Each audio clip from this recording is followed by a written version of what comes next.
over eventually. Basketball.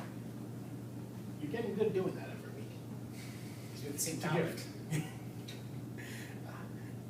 All right, Vig, let's get off the diamond, let's get off the gridiron, and let's get onto the hardwood. Who was the Houdini of the hardwood? Bob Cousy. Bob Cousy, good. There's another guy named the Iceman. Do you know who that is? Gervin. Okay, there you go. I didn't know who it was. Now you Yes, George Gervin, San Antonio Spurs. There's a guy named Air Jordan. Know who him? Yeah. Okay. I've heard him. He stunk. It wasn't very good, but got a nickname anyway. Yeah. But the 2011 NBA season is in jeopardy. I mean, obviously, if you've been following Fitz and Vig, if you have ears, then you know. You don't have to follow Fitz and Vig. If you have ears, you know that there's an NBA lockout going on right now. Yeah. And I'm going to give everybody a little quick hitter on what happened with the NBA last season, why there's a lockout now, and then where we stand today. Real quick, like most sports, they split the pie up with pretty much all the gate receipts, all the revenue up, and then they split it. Percentage goes to the players, percentage goes to the manager, or to the owner, sorry. Last year, 57% went to the players. That is, I believe, the highest percentage of any of the major professional sports, 57%. It's usually closer to a 50-50 number, just so you guys follow at home. So, owners lost money last year. They lost over $300 million. A lot of the teams, it was cheaper for them not to play games than to play games anyway and pay the salaries because they couldn't afford it. So right now we have a lockout that's going on a few months. We've already missed a handful of games. I mean, we should be watching a Knicks game tonight, but we're not. So games are scheduled for at least the next month or so, or should be canceled for the next month. And the big news, though, what we're talking about is the owners just came out with a proposal that they had given to the players till Wednesday, November 9th, till close of business, to accept this one where the terms get bad.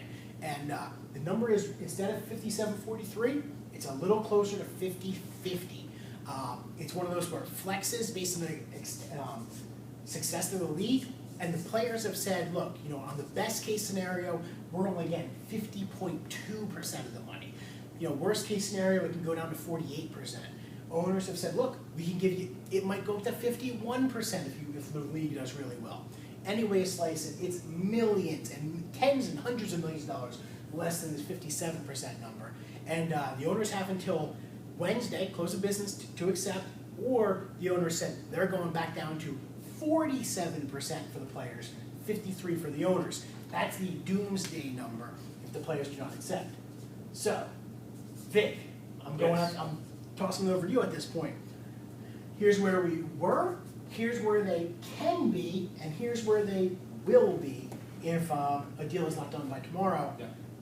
Where do you think it's going to end up? Should the players take the deal? That's close to a 50-50 right now.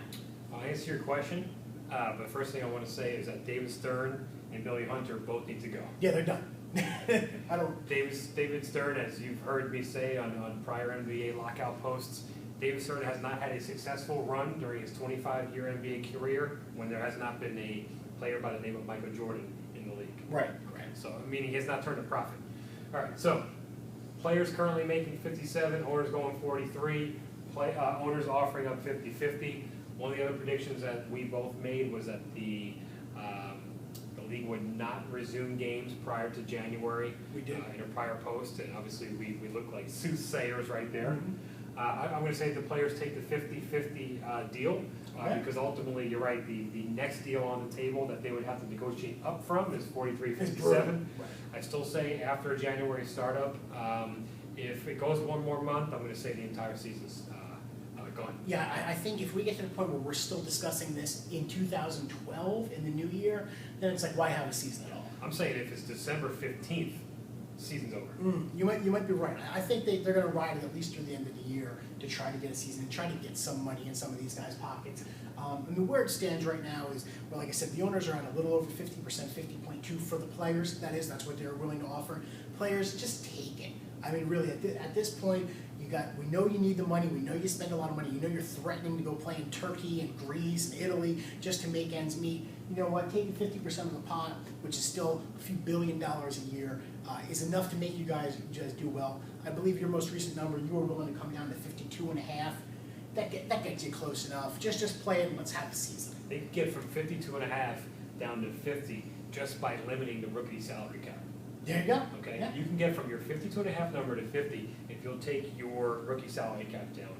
For me, it's a win-win, 50-50. The league is struggling right now. Mhm. Ratings are down compared to football, compared to baseball. Ratings are down. It's barely hanging on above hockey. Take the deal and play ball. Yeah, I mean, I'm just gonna add one more thing. I mean, that would be a good way to end it, but I wanna throw one more thing out there. I mean, if you take the 50-50, these aren't set in stone for 25-year deals. They're generally 5 years or so, 10 years. If the league does well, players, if you guys think you are making the money, then you know what, then you have all the leverage next time. You can bump this number back up. But for now, it's clear that the league is losing money. And let's just see some basketball this year.